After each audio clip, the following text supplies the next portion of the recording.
Cooking hacks প্রতিদিনের ইফতার।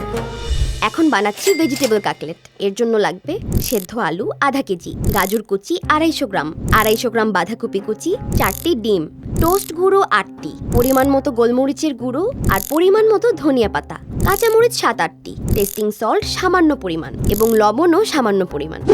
প্রথমে একটি পাত্রে একে একে সেদ্ধ আলু, সেদ্ধ গাজর, বাঁধাকপি কুচি, ধনিয়া পাতা কুচি, কাঁচামরিচ কুচি, লবণ, টেস্টিং সল্ট এবং গোলমরিচ গুঁড়ো দিয়ে ভালো করে মেখে নিচ্ছি। এরপর হাত দিয়ে গোল বলের মতো বানিয়ে নিচ্ছি। এবার বলগুলো ডিমে ডুবিয়ে টোস্ট বিস্কিটের গুঁড়ো মাখিয়ে কড়াইয়ের গরম তেলে ছেড়ে দিলাম। সবগুলো বল দুপাশ লাল করে ভেজে পাত্রে তুলে নিলাম। ব্যাস, তৈরি হয়ে গেল দারুণ স্বাদের ভেজিটেবল কাটলেট। কুকিং হ্যাক্স প্রতিদিনের ইফতার।